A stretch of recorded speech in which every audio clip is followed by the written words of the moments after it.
Good morning, everybody. This is another edition of the Passball Show, brought to you by JohnPielli.com, by St. Aloysius Church in Jackson, New Jersey, by Two Ways, One Passion Food Truck located in Scranton, Pennsylvania. As always, a handful of stuff we're getting into today in a world of baseball, sports, and unifying America. And as always, I'm glad to be with you.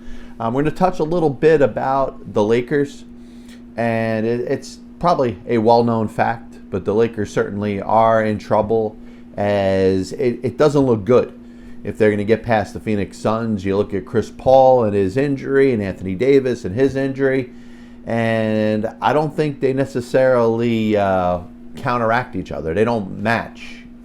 You know, it's not matching injury for injury. I think one has certainly more of an impact on the game in the series as the others.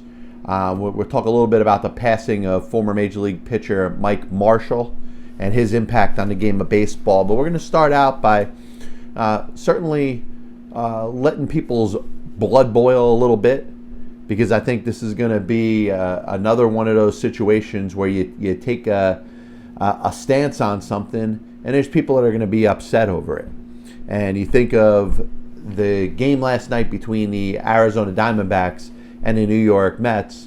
Bob Brenly, the broadcaster of the Arizona Diamondbacks, makes and I don't know where it comes from, because I just think it was completely unnecessary.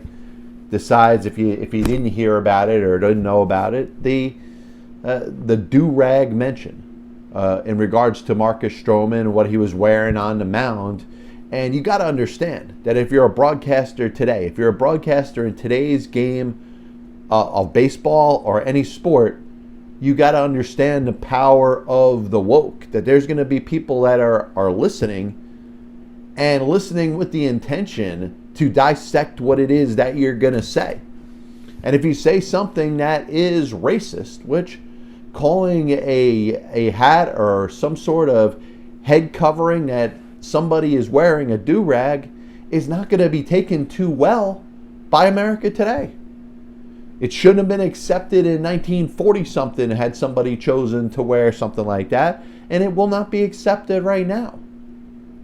So what's going to be the ramifications of this? The public outcry, the roar from people that are upset and offended over this, probably will get to Bally, management, who is in charge of their broadcasting team, and there probably will be some repercussions against the former World Series winning manager and now broadcaster of the Arizona Diamondbacks. There's some things, listen, you have to understand. And I try to understand it in a little rinky-dink show that I do that nobody friggin' listens to. But I know that there's a way that I need to conduct myself. I don't have the authority or ability to say whatever I want. I could piss people off. I could push the line a little bit. I could get under people's skin. That's all within the confines of what I'm able to do as a talk show host. If you're pissed off at what I say, you could yell and scream at me all you want, but I still have the right to conduct myself in an antagonizing way if I want to. But I'm not going to come at you for who you are. I'm not going to come at you for what you look like. I'm not going to come at you for the way you're dressed. And I'm not going to come at you for any stereotypes that anybody could possibly come up with. Now, I've spoken a lot about second chances, and I do believe that somebody that makes a racist comment or somebody that conducts themselves in an unprofessional manner, maybe a harassing nature. You look at Marcell Ozuna and the terrible accusations against him in regards to strangling his wife, that I believe that there should be punishment to fit the crime. So if what somebody did is against the law and results in jail time, that person should have to serve their time. But once they serve their time, they should have the right to acclimate themselves back into society, and that includes having a job and working. You heard my stance on Jared Porter.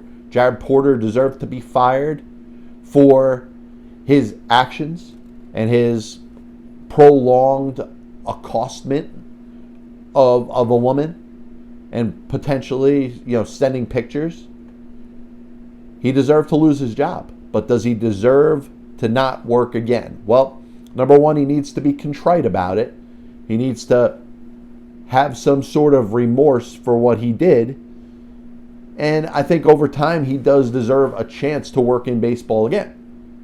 Don Imus, that made that hideous comment again about the Rutgers women's basketball team, was fired. Now, did he have a lifetime sentence and never work again? No. He worked again. He got a job.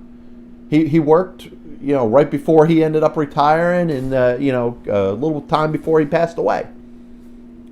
So there is redemption for people that say and do stupid things. And what Bob Brenly said on the broadcast does deserve some sort of ramification. Should he lose his job? Well, it might not be a bad thing at this point, because I think what it does is it sends a message to everybody that works in the world of broadcasting, everybody that hosts a talk show, that you really should be careful about what it is that you go out there and say. You don't have the right to say whatever you want. And if Bob Brenly thought that the do-rag comment was funny,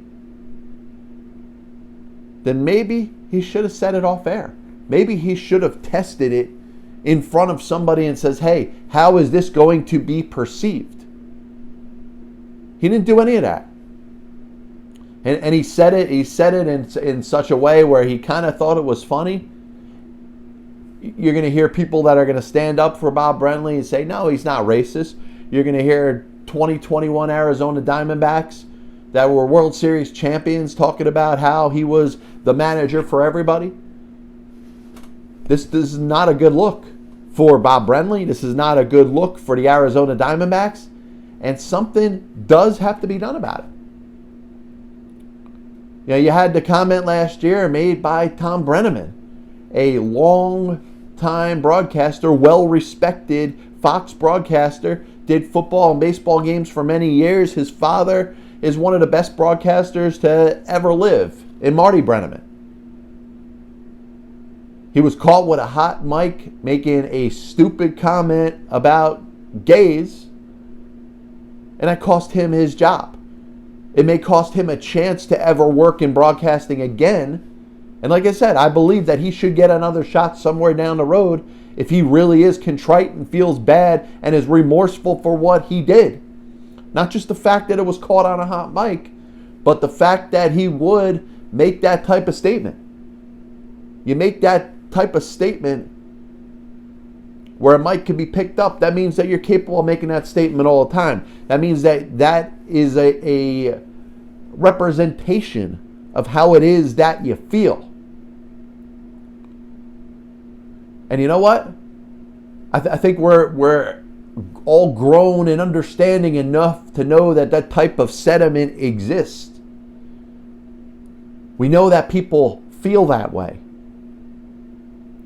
Well, you don't want to get labeled, you don't want to get profiled, then if you do feel that way, don't ever let anybody know that you feel that way.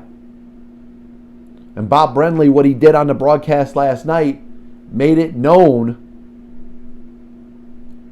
that he prejudges black people, that he has some sort of racist bone in his body. If he didn't, he would have thought about making that hideous comment before he made it. He went and he said it. It could come at the expense of his job.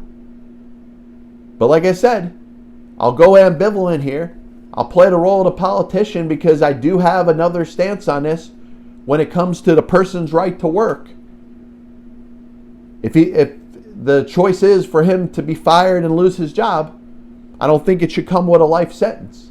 I don't think it should come with a penalty of never being able to work in this type of industry again. Marcell Ozuna, who may have to serve jail time for the assault and battery of his wife, when he has paid his price, when he has served his time, when he's been convicted and sentenced and his time is up, he should have the right to play baseball again. A lot of people don't like to hear that. A lot of people want life sentences for all these things that come out. And how would you like it if it happened to you? Like I said, a hot mic situation. There's nobody that is listening to the program, not listening to the program, and we know the the exponential amount of people that aren't listening to the program as opposed to are listening to the program. But we know that many people, most of us, if not all of us, have said something that we wish we didn't say. Whether it was something that was overheard by somebody who didn't want to hear it, whether it's something that came out of our mouth and then we realized that we don't really believe that. Why did we say it? And we've also evolved. We've also taken different stances when it comes to how we feel about certain things. Society has grown a long way. There's been racist generations that have been taken over by non-racist people, non-homophobic people. So if we give society over time the opportunity to change, we should do that for the individual as well. A couple more points I want to hit up on baseball. And, Diamondbacks, Giants was something I was going to talk about today. Obviously you have the Bob Brenly racist comment about Marcus Stroman's head covering. So I could segue right into my thought of the Giants and the Diamondbacks. And you say, what do the San Francisco Giants have to do with the Arizona Diamondbacks? And I spoke about this kind of prior to the beginning of the season in baseball. The National League West, if everything that was expected was going to hold true, if the San Diego Padres, who won the offseason, were going to be as good as they were expected to be, if the Los Angeles Dodgers, the defending World Series champions, were going to be as good as they are, if the Colorado Rockies, after giving away Nolan Arenado and paying the St. Louis Cardinals $50 million for him not to play for him, we're going to be as bad as they are going to be, then it leaves the Giants and the Diamondbacks in a very weird position. And I think most experts or most people that were predicting the National League West said the Dodgers are going to be real good, the Padres are going to be real good, the Giants and the Diamondbacks are going to be somewhere in the middle, and the Colorado Rockies are just going to be bad. My point that I tried to make before the season is you're going to have 3 good teams and 2 bad teams in that division. The amount of games that are played between division, each team plays its own rivals within the division 18 times. There's going to be 3 teams that are going to win. They're going to beat up each other. They're going to beat up the bad teams, and 2 teams have to be really bad. There's no room for 2 really good teams in a division, 2 500 type teams in a division, and 1 really bad team. So I felt the need to decide between the Giants and the Diamondbacks in regards to one team that was going to be good and one team that was not going to be good. And I've been following the movement of both of the teams, how they're developing their players, how they're kind of taking a stance and moving forward and looking to be better baseball teams. Farhan Zaidi is a very good executive. He goes back to the days with the Oakland Athletics. Of course, his years with the Dodgers and his impact there for obviously a team and an organization that's been good for a very long time. He goes over to the Giants. You knew it was going to take a little time. The problem with the Giants when Zaidi took over was just a whole lot of older players, kind of legacies that are hanging around because of the Giants World Series championships.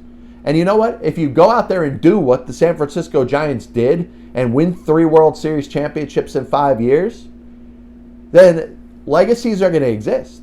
You're going to hold on to certain players because of their impact on those World Series championship teams. And a couple of years are going to go by, a couple bad years may go by, and a lot of people are going to turn a blind eye to it. They're going to say, it's okay. You won 3 World Series championships in 5 years. Yes, the diehardest of diehard fans are going to nitpick and are going to be a little greedy and are going to be a little pissed off. But the problem is going to kind of be swept under the rug because of the 3 World Series championships in 5 years. And you could talk about the Yankees winning their 4 World Series in 5 years, in 96 and 98 through 2000, getting back to the World Series in 2001 and 2003. There was going to be some time through the first decade of the 2000s that it was going to be acceptable for the New York Yankees to not win the World Series every year. And I know it's hard to say for the Yankee fan that really feels like it's God's gift and they are destined to win the World Series every year, and that's what's supposed to happen. But there's some grace period that's involved when you win for a long period of time. And the expectation is the players that led you to the World Series championships in such a short period are going to be able to do that again. And that's kind of a misstatement, but it's a belief. So as the Giants finally turn things over, their farm system gets a little bit better, and you look at some of the moves that are made by the Giants front office. They bring in Kevin Gausman, a one-time highly touted prospect with the Baltimore Orioles. He becomes a good pitcher for them. Alex Wood, Johnny Cueto's still there. Do you release Johnny Cueto or you give him a chance to pitch? Jake McGee is over there pitching 9th inning. So I looked at some of this and felt that they could score enough runs, and I thought they have enough depth in their pitching that they could legitimately compete for a wild card spot this year. And I said this in March. Now, the Giants have the best record in the National League. I'm not going to go that far and say that I predicted that was going to happen. But there was going to have to be one team, either the Giants or the Diamondbacks, that were going to either overachieve or were going to be really good this year. And it's going to come at the expense of the other team. And you watch the Diamondbacks as they lost 12 games in a row, and you ask yourself the question, are they as bad as they were during that losing streak? And you probably say no. But I think this is something that's going to handicap them the rest of the season. We spoke about earlier the Minnesota Twins, their bad start. At some point, you look at the record, and as we quote the great Bill Parcells, you are what your record says you are. You could get off to a bad start. You could be 10, 12, 15 games over 500. And at some point, you stand up and you have to acknowledge that you are what you are. It may not be ideal. It may not be what you feel you are. But at some point, you become what your record says you are. Now, the Twins have played better baseball. Are they going to be okay? Are they going to get themselves in a position where they're going to start winning more games and be that competitive team in the American League Central like they're supposed to be? Maybe. But maybe not. At some point, they may be exactly what their record says they are. The Diamondbacks right now are what their record says they are. Can they go on a little bit of a streak? Well, it's going to be tough when you're playing the Giants, who conversely on the other side may have had some naysayers, some doubters within the organization and their own fan base. But you know what? They got the best record in the National League. They're winning games against the Dodgers. They're winning games against the Padres. They're holding their own against what a lot of people believe are two of the best teams in Major League Baseball. At some point, you are what your record says you are. The San Francisco Giants have every right to believe they're as good as any team in baseball right now. And I think you're going to continue to see this run its course. I think the Giants are going to have that belief in a positive way. The Diamondbacks are going to have that belief in a negative way. So I think you're going to see the Giants in a position. Are they going to make the playoffs this year? I don't know. You look at those teams in the National League East, and everybody keeps telling me the NL East, the NL East, the NL East. 5 teams, they're all good. They don't look so good right now. The Mets are on the top of their division, sitting there 5 games over 500 with some flaws, battling a lot of injuries. You're looking at the rest of that division, and you're seeing a lot of teams under 500. I'm not impressed with the NL East. So are teams in that division all of a sudden going to click it into gear and make a run for the playoffs? Because it looks like it's going to be Giants, Dodgers, Padres, one of those teams winning the division, the other two teams grabbing the wild card spots. The NL Central, the Cubs are playing pretty good baseball. The Cardinals, a lot of people have said that's their division to win. I think the Giants are here to stay. And yes, I think the Diamondbacks are probably in the top 5 or the top 7 or 8 in regards to the worst teams in Major League Baseball right now. So Major League Baseball is looking to institute a rule which is going to keep roster restrictions in place. Teams are not going to be able to carry more than 13 pitchers on their own roster at a time. And I think it's about time. It's something Major League Baseball had spoken about that we're going to implement before the 2020 season. And then the coronavirus hit, the truncated 2020 season of 60 games happened. And the last 2 years, baseball has said, you know what, we're not going to implement this because we want to make sure we're all right in regards to health and safety protocols. Well, now that the majority of the country is opened up again, now that there are no restrictions in most places, baseball is going to get back to trying to work on its problem. And I do think it's the fact that fans are not very interested in the product they're seeing on the field. You could hype up StatCast and launch angle and exit velocity, and while there are people that are interested in it, I look at it as a tool, kind of like wins above replacement. I use it as a tool for what it is. It's not the only thing in baseball. I don't hate StatCast and launch angle and exit velocity. But I do think that there's a lot of people that are having a hard time following a game in which hitters are striking out at a record high pace, that there's very little balls put into play. You take the time to drive, whatever it is, to go to a major league ballpark or even a minor league ballpark, and you go out there and you see very few balls put in play. A lot of it has to do with the strength of the pitchers. The pitchers are throwing harder than they ever had before. Spin rates are making the ball move in ways that it hasn't before. Hitters are having a hard time making contact, and because of that, there's less action in the game. So I think if you limit the amount of pitchers that could be on a given roster, that's going to keep teams from being able to run 100-mile-an-hour throwing with ridiculous movement reliever after 100-mile-an-hour throwing with ridiculous movement reliever at a team in a given game. And I think this needs to happen. Offense needs to be increased a little bit, not just home runs. You want to liven the ball up so a couple more balls go out of the ballpark? I don't think that's going to save baseball. I don't think that's going to make baseball more interesting and entertaining. More balls put into play. More singles and doubles. And listen, I'm not talking about bringing back the bunt and the stolen base. I'm not talking about pitchers sacrificing. I'm talking about balls put in play, which very few people are talking about the lack of balls put into play, because that provides action. That provides something to watch and follow. Not just strikeouts while you're sitting in the front row falling asleep. I think you should probably go down to 12 or 11 pitchers on a given roster. And here's another thing that needs to happen. You may not want to hear this.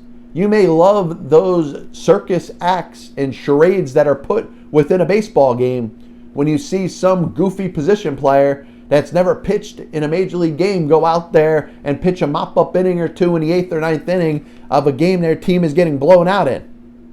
Well, I think that's got to go too.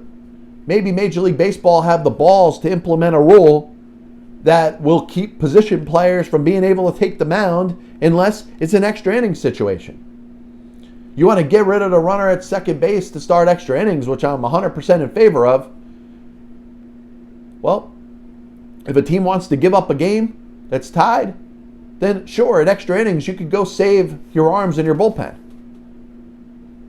But these position players pitching have turned the game into a charade. They've turned the game into a circus. And if you're watching a game, you may get that little laugh. You may watch your favorite team's dugout laugh while they're getting blown out by 12 or more runs. It's a bad look for the game. And you shouldn't be able to save your arms in regards to pitching. Instead of that relief pitcher pitching 1 inning, maybe you should push him and get 2 innings out of him. That starter that you only want to see 1 or 2 times through the batting order, maybe you should give him a couple more batters. And hopefully baseball and their teams start to kind of respond to it. If you start with 12 or 11 pitchers on a staff and you don't have the relief corps to run reliever after reliever at a given team on a given day, you're going to be more careful with your starter. You're going to push them a little more. You're going to push your relievers a little bit more than just getting 3 outs. With that, I think there is a chance you could see a little more action in a game of baseball. Has the pendulum swung way too much towards the pitchers? Yes. And you know what? 1968, the so-called year of the pitcher, resulted in a dramatic rule change in regards to the mound being lowered. And that changed offense. You had a little bit of an offensive resurgence in the 1970s. Like I said on my Contending Baseball show last week, we talked about the 1980s and how that really wasn't the livest of ball eras in regards to offense. No 50 home run hitter. The average in baseball was down, certainly less than the 70s and the 90s, which were obviously more offensive, rampant decades. So we're going to move to a little bit of a somber note.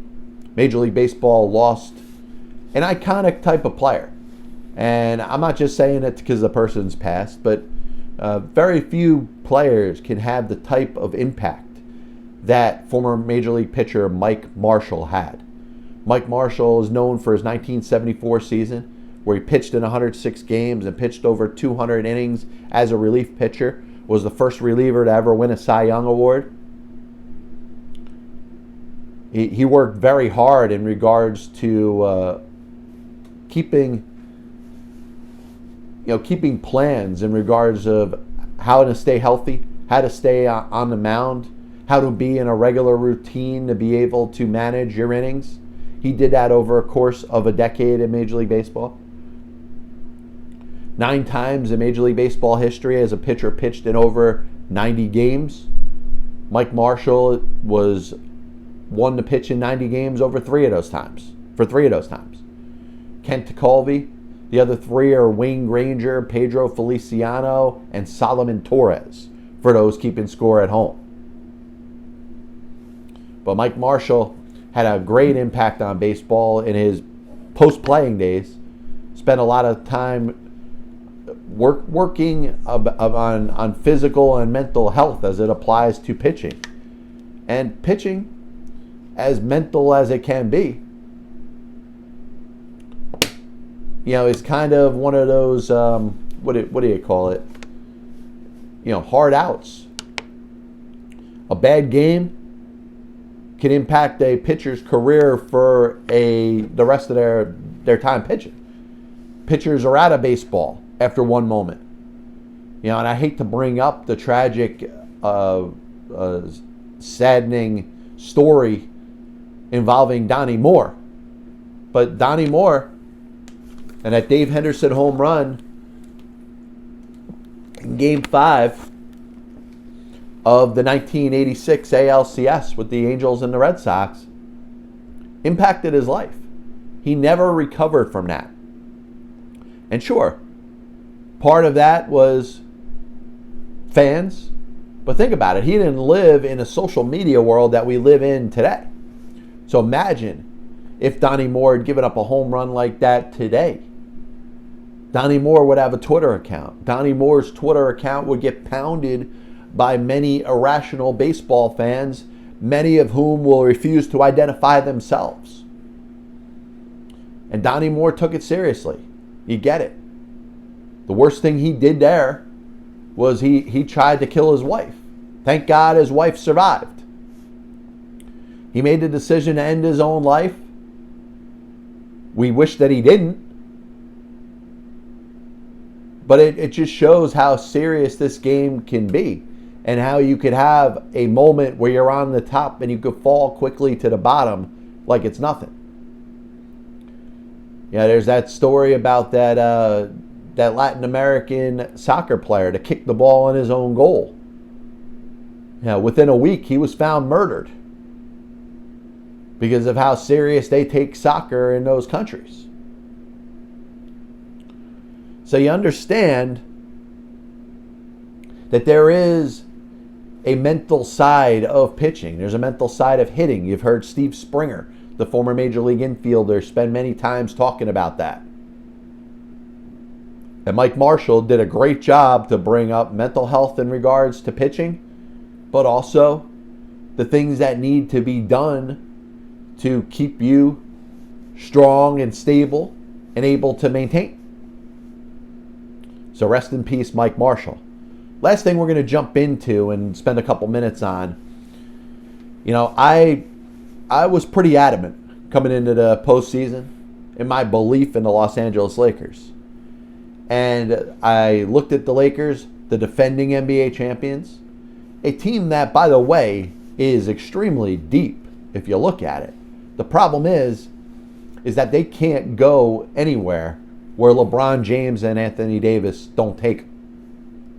They may go 8 or 9 deep, but 6 or 7 of them are not LeBron James and Anthony Davis.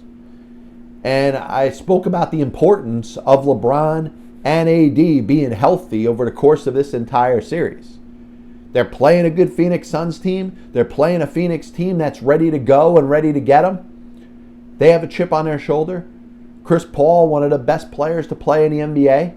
And if you're looking at best NBA players of all time, it's hard to get through 20 or 25 of them without naming Chris Paul. He's had that type of impact. He's had that type of impact on the Phoenix Suns this year. Obviously, you know about Devin Booker. You know about DeAndre Ayton.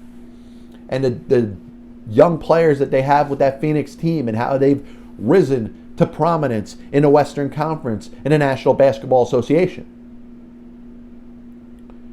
But you gotta look at the impact of Chris Paul there. Chris Paul has done wonders for that team. And I think the only reason that the Lakers are still alive is that Chris Paul himself is battling a tough, reoccurring shoulder injury. And you know it's impacting him on the basketball court. A healthy Chris Paul and the Lakers will be home already. So you say, do the Lakers have a chance? Well, I think they could win Game 6. You think about the Lakers as they're getting set to play Game 6, down a game, facing elimination for the first time. The question is going to be, can Anthony Davis be on the court in uniform and play? He couldn't play in Game 5. Is he going to need a little bit of a Willis Reed moment just to be in uniform, start the game? I don't know. But it's hard to see them beating Phoenix, even in LA, with the fans back, without a healthy Anthony Davis. And it's a shame because I would have liked to see, in spite of LeBron and AD being out and the Lakers kind of falling back to the pack, having to play in that play-in tournament, I would have liked to see what the Lakers are at full strength. I don't think we're going to get to see that. If you could get AD to make an impact in Game 6, Game 7s, you know how they are. Anything can happen. Not necessarily what you expect will happen. Do the Lakers get to Game 7? And I think it's going to be hard for them to do without Anthony Davis. And like I said, for those historians out there, for those Knicks fans that remember Willis Reed and his injury, and the fact that he probably didn't belong on a court at all because he was that hurt.